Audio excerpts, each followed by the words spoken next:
Meu nome é Lázaro, sou natural de Melgaço, no Pará, e hoje trago uma história da minha infância. Naquela época, a casa onde moro atualmente ainda não estava totalmente terminada. Isso é um detalhe relevante para esse relato. Tive uma infância difícil e lembro claramente daquela noite que fazia um frio terrível. Não sei exatamente o que fiz, mas meu pai ficou bravo comigo e me mandou dormir do lado de fora. Chorei muito porque não queria sair, já que estava frio demais da conta. Minha mãezinha, embora não pudesse fazer muito, me deu uma jaqueta e, com lágrimas nos olhos, tive que sair.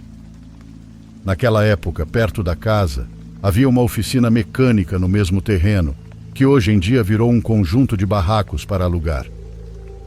Lembro que alugávamos o espaço para um senhor guardar a caminhonete dele. Então fui até lá e me sentei chorando, sentindo o frio atravessar minha blusa. Por sorte vi meu cachorro por perto e o chamei, pensando que se ele ficasse comigo, nós dois poderíamos nos aquecer. E assim foi. Ele se deitou ao meu lado e, pouco a pouco, comecei a me sentir um pouco mais quente. Mais tarde, já de madrugada, ainda acordado, percebi que meu cachorro entrou em estado de alerta. Notei que ele ficou tenso e todo eriçado. Como naquela época não havia iluminação no terreno, tudo estava completamente escuro. A primeira coisa que pensei foi em verificar o interior da oficina para garantir que não havia ninguém lá. Para minha sorte, não vi nada estranho, mas então, ao olhar para a área onde ainda tenho algumas árvores frutíferas, levei o maior susto da minha vida.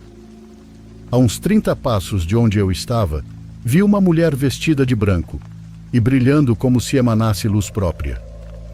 Ela carregava uma cesta e parecia estar colhendo frutas. Naquela parte do terreno havia mangueiras, vários pés de acerola e um pouco mais distante, no canto mais escuro, um pé antigo de ameixa. Ao ver aquela mulher, senti um medo indescritível que me fez começar a chorar. Meu cachorro também começou a uivar e ficamos paralisados enquanto ela continuava colhendo frutas. Logo a vi caminhar em direção ao pé de ameixa, para a parte mais escura e afastada do terreno. Desviei o olhar por um instante e, quando voltei a olhar, ela não estava mais ali. Ela desapareceu sem deixar rastro, como se a terra a tivesse engolido. Apavorado, chamei meu cachorro para se deitar de novo ao meu lado. O frio continuava intenso, e depois do que eu tinha visto, o medo me manteve acordado. Tentei dormir de novo, e justo quando finalmente estava quase conseguindo, senti meu cachorro se mexer outra vez. Meu coração acelerou e a primeira coisa que fiz foi olhar para as árvores. Aquela mulher estava a poucos passos de mim, me encarando fixamente, bem na divisa entre a oficina e as árvores. Sendo apenas um moleque tomado pelo medo, fechei os olhos e comecei a chorar.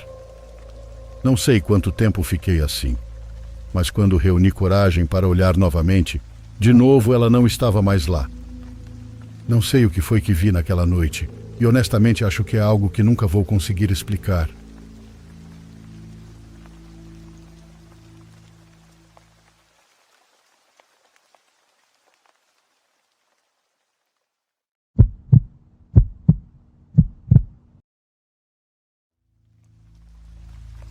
Meu nome é Raimundo e fui motorista de ônibus por mais de 30 anos.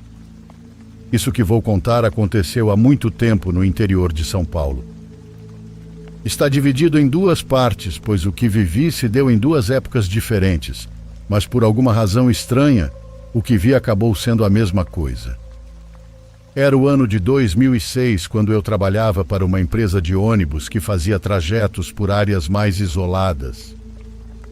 O serviço naquela época era prestado principalmente para pessoas que viviam afastadas, e o único meio de transporte era o ônibus, caso quisessem se aproximar o máximo possível do centro. As pessoas que geralmente usavam o transporte eram trabalhadores da cana e estudantes que se deslocavam para as escolas. Fora isso, não havia muito movimento ou algo diferente da rotina. Lembro-me muito bem de uma quase noite em que eu estava fazendo o último percurso da rota do ônibus. Aquela noite em especial estava chovendo muito, e foi ela quem fez com que aquele trajeto fosse lento e tranquilo. Como as estradas eram de terra, com as chuvas fortes se transformavam em lama, então era essencial dirigir com muito cuidado para não ficarmos atolados, pois se isso acontecesse, estaríamos praticamente perdidos. As áreas que atendíamos eram muito distantes e praticamente sem comunicação. Então ficar preso com o ônibus no barro significava passar a noite inteira ali, até que outro veículo aparecesse para nos ajudar. A chuva à noite e as péssimas condições da estrada fizeram com que naquela viagem não houvesse nenhum passageiro. Na verdade, se eu não tivesse a obrigação de cumprir a rota, já teria voltado para casa descansar, porque não havia nenhum passageiro em todo o caminho. Enquanto seguia por aquela noite chuvosa, já bem próximo de uma fazenda chamada Sacramento, vi embaixo de uma árvore em plena chuva uma mulher com cerca de 60 anos. Ao ver o ônibus, ela fez sinal para que eu parasse. Parei ao lado da mulher e abri as portas para que ela subisse. Quando ela entrou, percebi que se tratava de uma senhora simples do campo. Ela vestia uma saia longa que quase tocava o chão, um par de sapatos velhos manchados de lama e um chale cobrindo a cabeça. Ela subiu no ônibus e, muito gentilmente, me deu boa noite. Em seguida, ela disse que não tinha dinheiro para pagar a passagem, pois não havia conseguido vender nada da mercadoria que carregava nas costas, em um saco velho. Eu sei o que é passar necessidade e não ter um único centavo, e diante daquela noite chuvosa que estávamos enfrentando, disse a ela que não se preocupasse, que eu não cobraria a passagem. A mulher me agradeceu e se sentou alguns assentos atrás de mim. Depois disso, retomei o caminho avançando por cerca de 20 minutos naquela estrada lamacenta, agora sob uma leve garoa. Pouco depois, a mulher se levantou e disse que desceria um pouco mais à frente. Pelo que pude ver, não havia nenhuma luz naquela região, nenhuma casa, nada. Não havia absolutamente nada adiante que indicasse que alguém morava por ali, mas eu não questionei em momento algum. Quando ela estava prestes a descer, me pediu um último favor. Perguntei qual era, e ela disse apenas que eu deveria ficar parado por 1 minuto, com o ônibus ligado, sem me mover. Esquisito, mas obedeci e permaneci naquele lugar por um momento. Acho que se passou cerca de 1 minuto quando ela me disse que eu já podia seguir. Naquele momento eu não fazia ideia do porquê ela havia me pedido aquilo, mas não quis fazer perguntas. Assim que arranquei, uns 100 metros à frente, um raio caiu atingindo uma árvore grande à beira da estrada, partindo-a ao meio. Nunca tinha visto algo assim na minha vida. O raio foi tão forte que um pedaço da árvore caiu na estrada, bloqueando parte do caminho. Naquela hora, meu corpo se congelou, fiquei apavorado com a cena e pensei: se a senhora não tivesse me feito parar por 1 minuto, o raio teria atingido a árvore e o pedaço que caiu teria atingido diretamente o meu ônibus. Não posso afirmar com certeza, mas é o mais provável. Aquela senhora me salvou. Não sei como, mas ela sabia que aquilo ia acontecer, e por isso me pediu para parar exatamente por 1 minuto. Quando tentei olhar pelo espelho para vê-la, ela não estava mais lá. Não havia sinal dela em lugar algum e, de fato, nunca mais a vi até anos depois. Curiosamente, não me lembrava de vê-la na rota que fazia todos os dias. Nunca a tinha visto antes e também nunca mais a vi nos anos seguintes.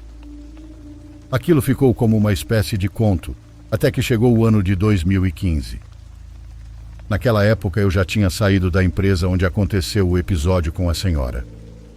Fui para outra empresa onde trabalhei por 4 anos e depois, por obra do destino, voltei para o antigo emprego.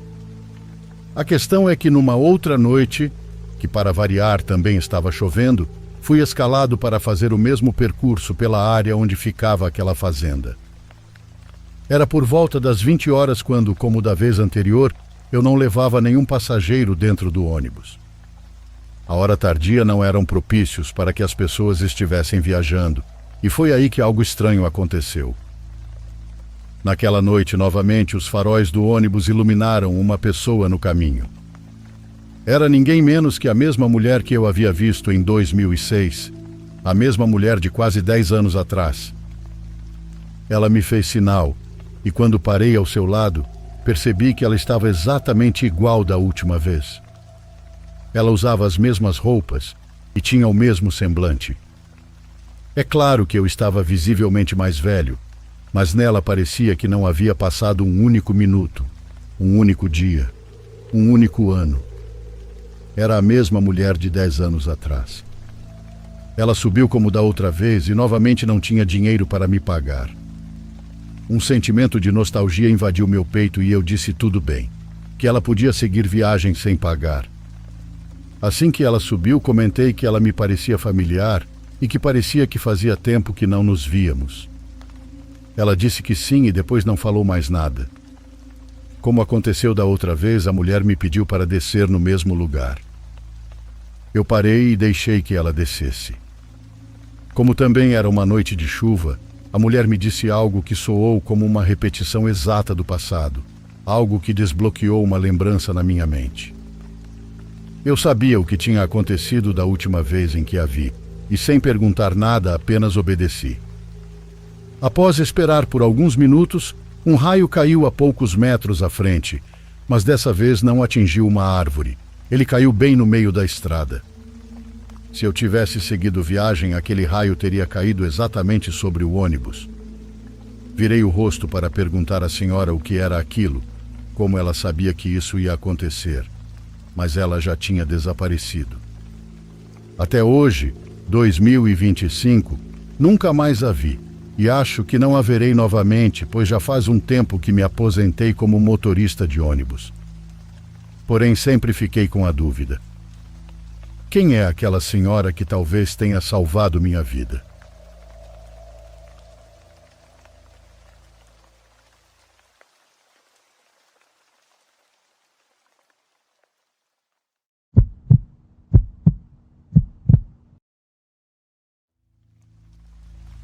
A história começa quando eu tinha 20 anos e estava cursando a faculdade.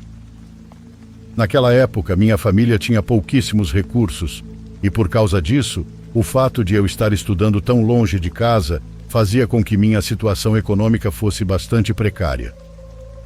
Algo que me lembro muito é do quarto onde eu tinha que dormir naquela época.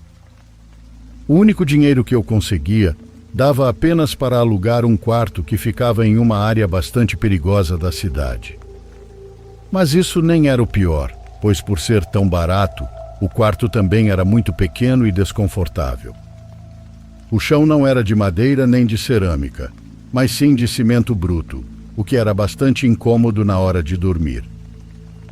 Durante os primeiros dias, tive que dormir assim, sem nada além de um cobertor velho que eu tinha. Me lembro dele até hoje e acho que é importante para o que aconteceu depois. Certa noite voltava do meu emprego de meio período bastante cansado e não esperava encontrar nada confortável ao chegar no quarto. Sabia que aquilo nem podia ser considerado um lar, mas mesmo assim continuei meu caminho até lá, quando então vi um ótimo colchão. Ele estava simplesmente ali, encostado na parede. Como mencionei antes, não só era uma área perigosa, como também, apesar de serem apenas 8:30 da noite, já não havia quase ninguém na rua. O que mais me impressionou naquele colchão é que ele parecia praticamente novo, pois o branco dele estava branco. Fiquei olhando para ele por quase 5 minutos sem acreditar no que via. Me perguntava quem seria capaz de jogar fora algo assim em tão bom estado. Me aproximei e comecei a examiná-lo mais de perto, tentando encontrar algum defeito que justificasse estar ali. Mas quanto mais eu olhava, mais impressionado eu ficava. Soube que precisava levá-lo para casa, pois aquilo era a minha chance de ter noites mais confortáveis, principalmente porque ao tocá-lo parecia bastante firme.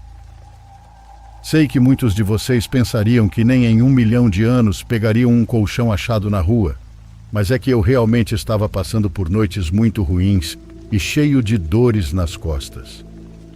O levei para casa e naquela primeira noite não tive coragem de dormir nele, pois apesar de estar ansioso para usá-lo, ele estava na rua.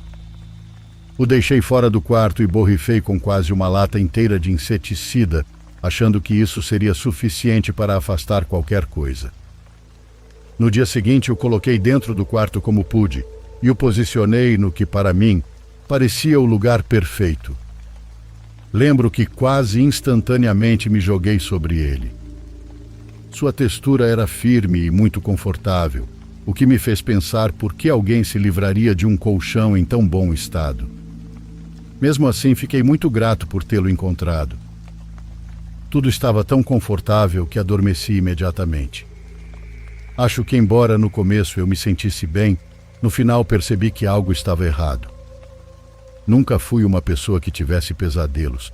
Na verdade, desde criança, sempre fui alguém que nunca lembra dos sonhos. Mas naquela tarde, quando adormeci, tive um pesadelo. Foi muito breve, mas me lembro muito bem dele até hoje. No sonho, acordei com muita dor. Sentia que estava deitado naquele mesmo colchão, mas a dor no meu corpo era horrível. Sei que, tecnicamente, a gente não sente dor em sonhos, mas eu sentia. Juro que sentia ardência por todo o corpo, como se quisesse arrancar minha própria pele. Me levantei e comecei a andar pela casa. Em algum momento, enquanto andava, percebi que não estava na minha casa, ou pelo menos, não no quarto em que eu dormia. Pelo que me lembro, era uma casa grande e elegante, com toque de dinheiro. Eu caminhava por ela com muita dor, olhando para minhas mãos que estavam avermelhadas e até um pouco feridas, como se eu tivesse me coçado tanto a ponto de machucar. Então, quando cheguei a um espelho, pude me ver. Isso mesmo, vi meu reflexo em um sonho. Foi horrível porque, embora fosse meu rosto, estava praticamente irreconhecível. Eu tinha feridas e até parecia que parte do meu rosto estava se desprendendo. Foi uma cena tão bizarra que acordei gritando no meu quarto. Olhei a hora e só tinham se passado algumas horas desde que eu havia adormecido. Eu estava muito agitado e lembro que me levantei imediatamente para ir me ver no espelho do banheiro, apenas para perceber que estava tudo bem. Ainda assim, não conseguia me livrar da horrível sensação de que algo estava se desprendendo. Fiquei assim por alguns minutos antes de me acalmar e dizer a mim mesmo que tinha sido apenas um sonho, que não havia motivo para me preocupar. Apesar de ter conseguido me acalmar, não quis voltar a deitar no colchão, pois eu tinha muitas coisas para fazer antes do trabalho e sabia que se o fizesse acabaria adormecendo novamente e me atrasaria. Embora, para ser honesto, também era porque não queria voltar a sonhar com aquilo. O dia passou e quando a noite chegou, voltei para o quarto. Como sempre, eu estava muito cansado e assim que coloquei a cabeça no travesseiro, adormeci depois de 2 segundos. Dessa vez não tive pesadelos, ou pelo menos não que eu consiga lembrar. O que sei é que acordei muito agitado no meio da noite. Eu costumava ter um sono tão profundo que nada me acordava até o dia seguinte, mas naquela noite acordei ofegante e com dor nas costas. A princípio pensei que fosse uma daquelas sensações como no pesadelo, mas logo percebi que era uma sensação real e que estava realmente doendo. Levantei imediatamente e tirei uma foto com o meu celular para ver o que havia acontecido, já que não conseguia ver claramente minhas costas. Foi então que percebi que tinha um arranhão muito longo, quase cobrindo toda a minha coluna. A ardência era inegável, e eu não fazia ideia do que poderia ter causado aquilo. Fiquei quase 15 minutos procurando algum ferro ou mola que pudesse ter saído do colchão e causado esse ferimento, mas por mais que procurasse, não encontrei nada. Acabei desistindo e voltei a dormir. No dia seguinte, a ardência nas costas era muito forte. Eu não conseguia entender o que tinha acontecido, mas realmente não havia nenhuma mola exposta no colchão que pudesse ter causado aquilo. Fora que essa era a única explicação lógica que eu conseguia imaginar, pois era um corte muito longo e fino. Ainda assim, tentei passar o dia da forma mais normal possível, embora sempre estivesse muito relacionado com o assunto. Pensava que talvez, por não estar completamente deitado, alguma mola tivesse se soltado, mas não encontrava uma explicação. Também cheguei a pensar que poderia ter sido outra coisa, talvez algo na parede, embora isso fizesse menos sentido do que pensar que alguma mola havia se soltado. Estive dormindo sem problemas durante vários meses e não havia tido nenhum tipo de incidente até agora. Uma tarde, enquanto estava deitado naquele colchão ouvindo música, comecei a sentir um leve formigamento na pele. No início não dei importância, pois era uma sensação estranha, mas não dolorosa. Com o passar dos minutos, o incômodo aumentou até se tornar uma coceira insuportável. Levantei rapidamente e, desesperado, com a ardência na pele, tirei a camiseta. Diante do espelho, percebi que meu tronco estava coberto de vergões avermelhados que se estendiam até os braços. Meu primeiro pensamento foi que o colchão estava com algum inseto, mas eu o havia desinfetado antes de usá-lo. Além disso, aquelas marcas não se pareciam em nada com picadas de insetos. Eram mais parecidas com uma reação alérgica. Eu não era alérgico a nada, ou pelo menos não que eu soubesse. A coceira era tão intensa que eu não conseguia parar de me coçar. Cada arranhão só piorava a sensação, mas era impossível me conter. Numa tentativa desesperada de me aliviar, saí para comprar alguns medicamentos anti-histamínicos, na esperança de que funcionassem, mas nada ajudou. O desespero me levou ao extremo de me coçar com tanta força que acabei me ferindo com as unhas. Pensei em ir ao posto de saúde, porém não tinha tempo para enfrentar filas e não tinha dinheiro para pagar uma consulta. Além disso, que explicação eu daria? Eu não tinha febre nem outros sintomas além da coceira insuportável. Justo quando eu estava prestes a ligar para alguém pedindo ajuda, o desconforto desapareceu tão repentinamente quanto havia começado. Em questão de segundos, a coceira sumiu, me deixando com raiva e confuso. Embora o medo persistisse, decidi não ir ao médico. Se os sintomas já não estavam ali, não havia razão para me preocupar demais. Mas no fundo eu não conseguia ignorar a sensação de que havia algo de errado com aquele colchão. Naquela noite, antes de dormir, lembro de ter passado 30 minutos inteiros pressionando todo o colchão, mas tudo parecia bastante firme no lugar. Não importava quanto eu tentasse, não encontrava nada que pudesse me machucar. Deixei o assunto de lado e voltei a dormir. Nessa noite tive outro pesadelo, com aquela sensação horrível de que eu estava arrancando a pele com as próprias mãos. Era como se tivesse água com gás debaixo da pele. Sentia como se borbulhassem ao mesmo tempo em que me causavam muita ardência e dor. Quando acordei, ainda sentia essa sensação. Dessa vez cheguei a me coçar muito forte nas mãos, embora na verdade não sentisse nada. Era só o resquício do sonho que ainda me atormentava. Levei vários minutos para me sentir completamente acordado e me convencer de que tudo havia sido apenas um sonho. Mas a sensação persistia, e o pior é que ao olhar para minhas mãos, notei que realmente havia me machucado ao me coçar enquanto dormia. As unhas estavam manchadas com pequenos rastros de sangue seco e a pele dos nós dos dedos estava avermelhada e sensível. A preocupação me acompanhou o dia todo. Não conseguia parar de pensar no que havia sonhado e na maneira como meu corpo reagia. Eu sabia que os sonhos podiam ser vívidos, mas aquilo era demais. Repetia para mim mesmo que talvez estivesse tão cansado e estressado que meu próprio corpo estava manifestando o mal-estar dessa maneira. Ainda assim, quando a noite chegou, a ideia de dormir naquele colchão me perturbava.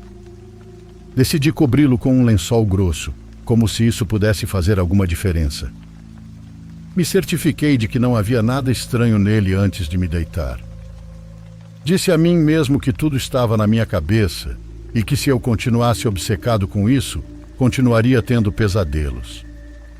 Naquela noite algo mudou, pois não tive sonhos nem acordei no meio da noite com dor ou desespero.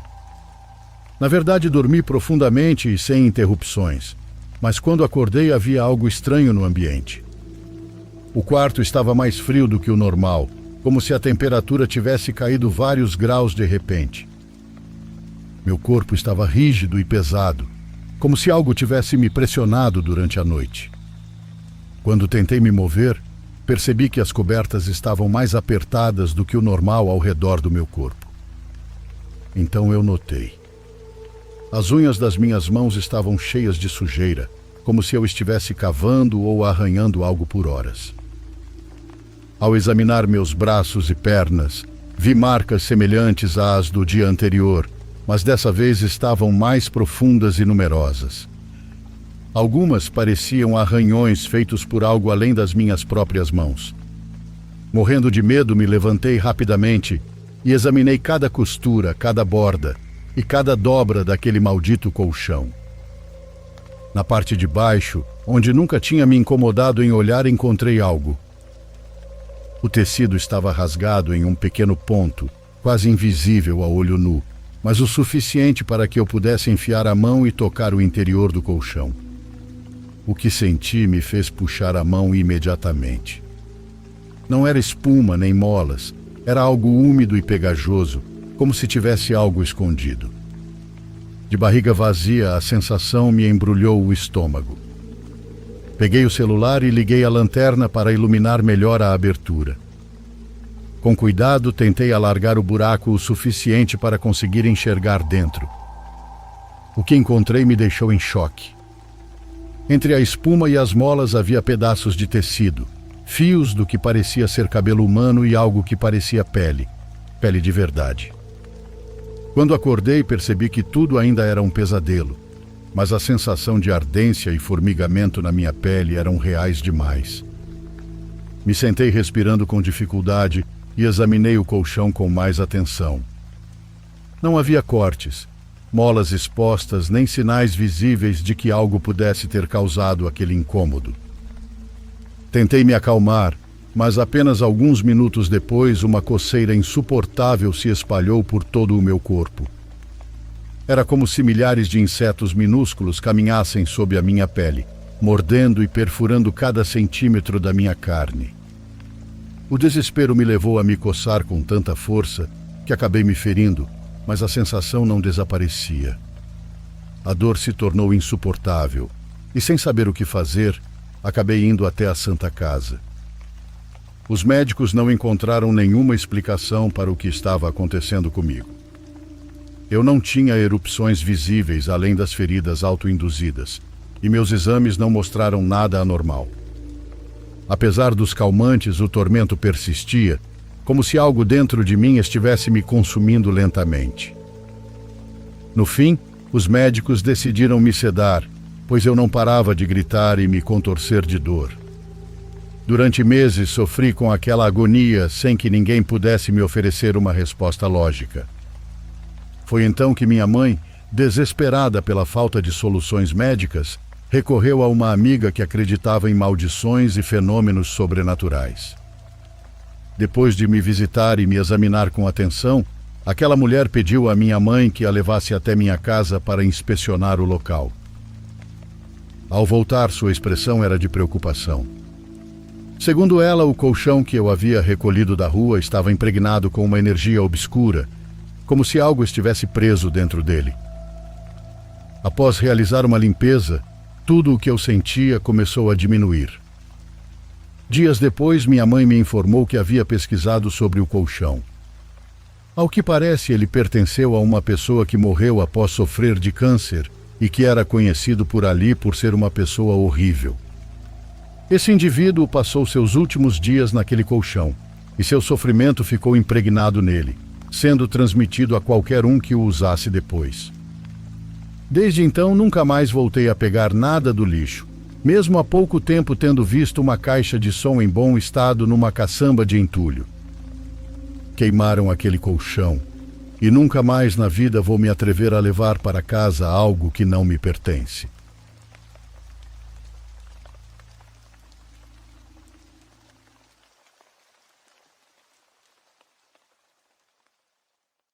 Por favor, curta e se inscreva se você estiver gostando. Agora continuamos.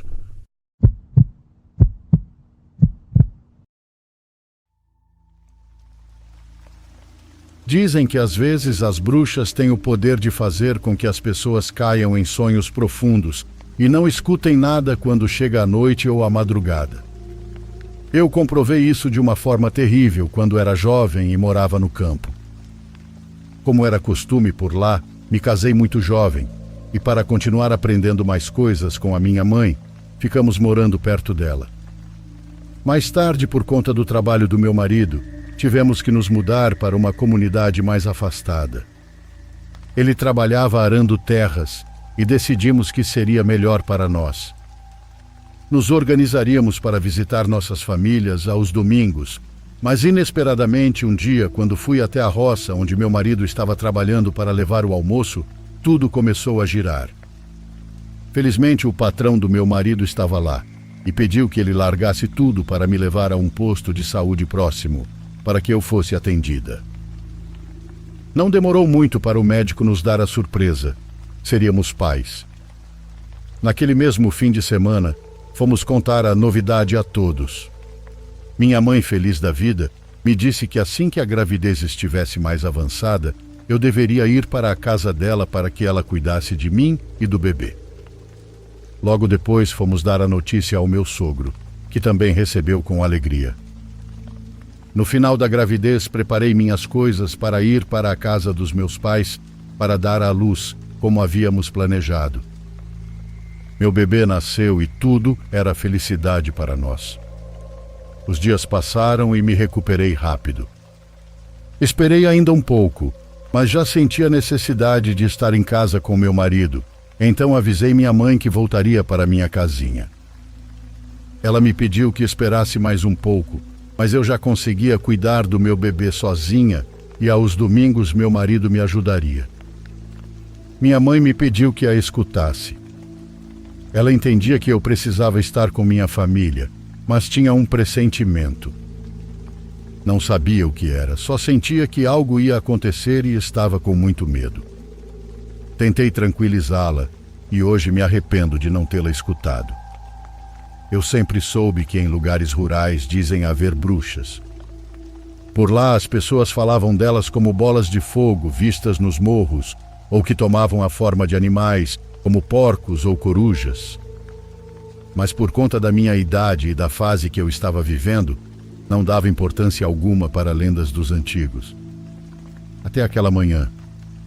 Nossa casinha tinha telhado de brasilite e uma janelinha pequena que meu marido fez improvisadamente para entrar um pouco de luz. À noite nós a fechávamos bem para o frio não entrar. Naquela noite, antes de dar banho no meu filho, pedi para meu marido verificar se estava tudo bem trancado. Por fim, dei o leite ao bebê e o coloquei num bercinho ao lado da nossa cama. Até aí tudo corria normalmente, e me sentindo um pouco cansada, nos deitamos. Passou talvez meia hora quando meu bebê começou a se agitar por alguma razão. Peguei ele no colo para niná-lo e fazê-lo dormir de novo. Consegui, e o coloquei novamente no berço. Mas então começamos a sentir muito sono. Aquilo não era normal e, fora isso, percebi algo. Comentei com meu marido que estava ouvindo passos de ave no telhado, mas ele já estava caindo no sono e só murmurou algo ininteligível. Me aconcheguei ao lado dele, ainda acordada, e podia ouvir o bater de asas de uma ave grande andando sobre o telhado. Não achei estranho, afinal, no interior é comum que animais circulem à noite. Mas meu bebê começou a se agitar novamente com esse barulho acima de nós. Me levantei para pegá-lo do berço e acalmá-lo, mas não conseguia. Chamava meu marido e ele estava completamente adormecido. Quando finalmente consegui acalmar meu filho, o coloquei entre mim e meu marido na cama. Pensei que com o calorzinho dos dois e se sentindo protegido, ele dormiria melhor. No começo foi assim, mas depois de um tempo ele voltou a chorar. O acalmei mais uma vez até que dormiu, porém eu não aguentei mais. Um sono tão profundo tomou conta de mim que meus olhos se fecharam imediatamente. Ouvi meu filho reclamar um pouco, mas no final, o sono profundo me venceu. Quando a luz de alguns buracos no telhado varou e me despertou, percebi que meu pequeno não estava mais ali. Muito assustada e gritando, sacudi meu marido para acordá-lo. Nosso filho havia desaparecido. Meu marido se levantou num pulo e me perguntou desesperado onde eu o tinha deixado. Respondi que entre nós, ele havia dormido antes de mim e não percebeu. Então olhamos para o chão e ali estava o cobertorzinho do bebê, jogado ao lado da cama. Em cima dele havia pegadas de terra, mas não eram humanas, eram pegadas como de uma galinha, mas grandes. A janelinha do telhado estava aberta e sabíamos perfeitamente que meu marido a havia fechado bem à noite. Nem ele nem eu nos levantamos para abri-la. Ao ver tudo aquilo, me lembrei do pressentimento da minha mãe, quando disse que sentia que algo ruim aconteceria se eu voltasse para casa. Esses pensamentos duraram apenas alguns segundos e corremos por toda a casa atrás do meu bebê. Meu marido estava desesperado e saiu lá fora para verificar se tinha alguém. Enquanto eu olhava em todos os cantos, ele apareceu no corredor da casa com nosso filho no colo. Meu bebê estava bem. Estava dormindo profundamente. Ele parecia estar em sono profundo, pois eu demorei muito para conseguir acordá-lo. Assim que ele despertou, eu perguntei chorando ao meu marido onde estava nosso filho. Ele, com os olhos arregalados, respondeu que ele estava próximo dos porcos. Mas como? Não tinha ninguém na casa além de nós, e meu filho era apenas um recém-nascido. Após uma longa conversa, eu troquei a roupinha dele e o coloquei para dormir novamente. De manhã, quando fui banhá-lo, notei uma marca em suas costas que não tinha antes. É uma marca parecida com o polegar que colocamos nos nossos documentos. Até hoje ele tem essa marca que nos deixa sem respostas do que foi que aconteceu naquele dia. O estranho é que desde então nunca mais aconteceu nada de estranho em nossa família. Nunca contamos à minha mãe sobre esse ocorrido.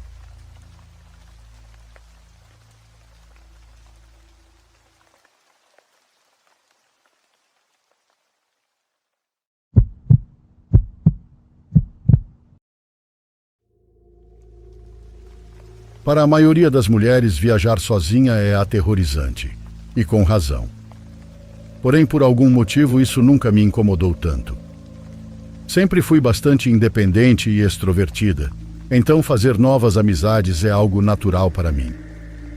Provavelmente esse é um dos motivos pelos quais decidi me tornar uma au pair. Além disso, sempre quis conhecer os Estados Unidos, então trabalhar como au pair era algo que eu realmente considerava. Sou chilena e natural de uma pequena vila nos arredores de Santiago. A maioria dos americanos nunca ouviu falar do lugar, então, quando me perguntam de onde sou, geralmente apenas digo Chile, ali perto do Brasil. É mais fácil assim para alguns cabeças de vento. Antes de dizer qualquer coisa, acredito que meu inglês seja muito bom, ou pelo menos é o que dizem. Ele melhorou consideravelmente desde que me mudei para os Estados Unidos e as pessoas costumam ficar impressionadas. Meu pai é do Reino Unido e fez tudo o que pôde para garantir que meu inglês fosse tão bom quanto meu espanhol chileno, se não melhor. Não sei se existe por aqui, mas quando eu era criança, eu tinha um dicionário eletrônico que também funcionava como tradutor. Lembro-me de brincar muito com ele, inserindo palavras e traduzindo com meu pai. Eu também lia muito quando era mais nova, o que definitivamente me ajudou. Prosseguindo com o relato, minha família anfitriã mora em um subúrbio rico no norte da Califórnia. A casa deles é inacreditável, nunca tinha visto nada igual. Você pode pensar que morar aqui é solitário, mas a agência faz um ótimo trabalho ao conectar au pairs próximas. Então, imediatamente me dei bem com algumas meninas dos bairros ao redor. Minha melhor amiga aqui é uma espanhola chamada Jennifer. Diferente de algumas que conheci, ela é incrível. Ela é como eu, só que um pouco mais alta e um pouco mais barulhenta.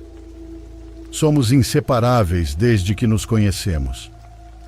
Estamos aqui pelos mesmos motivos: trabalhar, explorar e tentar aproveitar ao máximo nosso tempo no exterior. Há um enorme campus universitário nas proximidades e é praticamente o único lugar decente para sair sem gastar $100 de Uber. Tanto as fraternidades quanto os bares lá são muito bons, então é onde passamos a maior parte dos nossos fins de semana.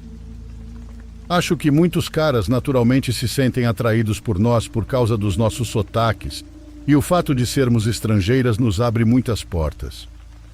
Aqui dizem que é difícil entrar em festas de fraternidade sem estar em uma irmandade, mas nunca tivemos esse problema.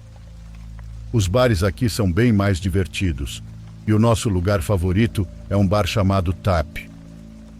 As terças-feiras são as noites mais divertidas para mim e Jenny, e essa história acontece em uma dessas noites.